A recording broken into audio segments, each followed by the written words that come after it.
Do you ever wonder why airline prices seem so consistently high? Well, the Justice Department is now investigating whether many of the nation's airlines have been colluding, potentially illegally, to limit the available number of airline seats and keep those prices essentially artificially inflated. United, Delta, and Southwest and American, the four major U.S. airlines, all telling NBC News they are cooperating with this new investigation. NBC's Tom Costello has the story. Some of the nation's biggest airlines confirmed they're under federal investigation.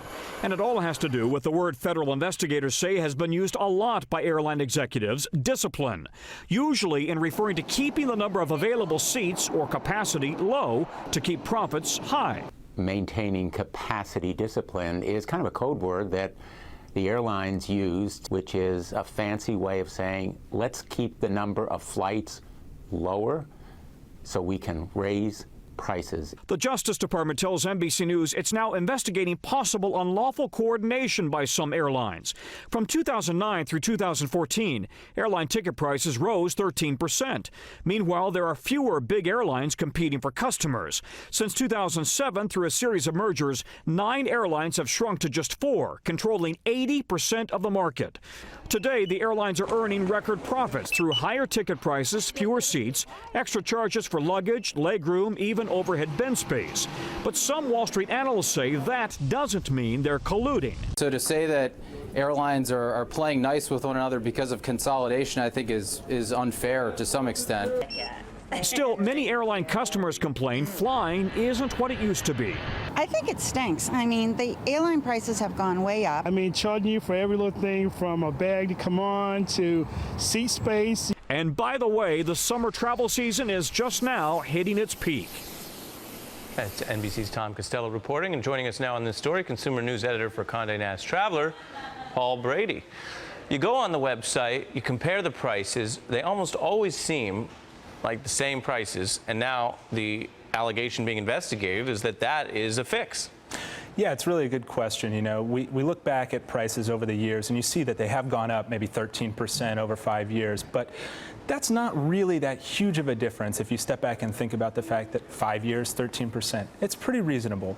More to the point of this investigation, I think, is going to be whether or not the airlines colluded, whether they worked together illegally to set those prices. You know, because competition in the market, that's a great thing, but that illegal collusion, that's what really the DOJ is looking for here. Yeah, and at a certain point, when there's so many fewer airlines as our reporting there shows, then you're only colluding with 3 or 4 people. It's probably, as a practical matter, harder to have that in a market that isn't so consolidated. Yeah, absolutely. With only 4 major players these days, you know, it is harder for people to shop around. But the good news for travelers is that there are some smaller airlines out there, whether it's JetBlue or Virgin America, Frontier, Spirit.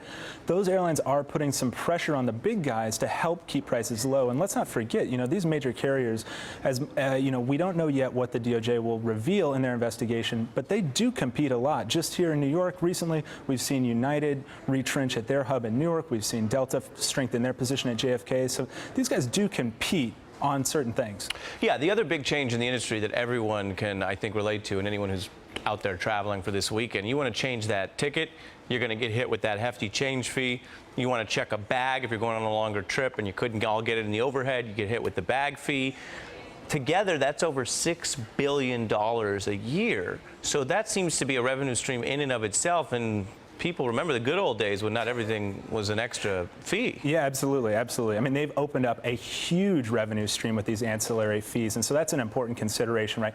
You talk about the fares only gone up maybe 13%, but hey, when you're getting hit with the $25 here, $9 there, $19 there, people end up spending much more on their travel, right? And so you do see those fees taking the airline industry from the red, moving it into the black, and that's something that is definitely going on and that consumers need to be aware of, not just the fare they're paying, but the overall cost of their trip. I also want to ask you about where people should fly, getting off the all the bad news.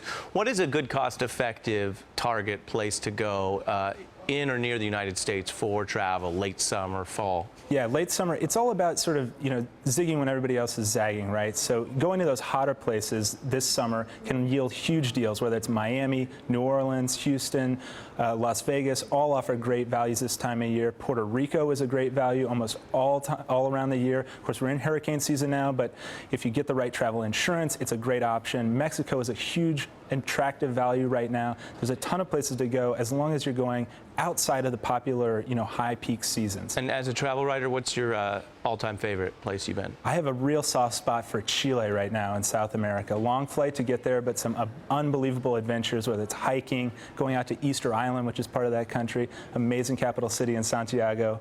Real adventures. Long flight and long country. I think Chile is one of the longest countries. Great thing about it, though, about the same time zone as here, so no jet lag once you get there. I never thought about it that way. Paul Brady, thanks for all of your thoughts today. Appreciate it. You can check out Paul's travel intel column in this month's issue of Conde Nast Traveler. Coming up, why the Girl Scouts are saying thanks but no thanks to a $100,000 donation.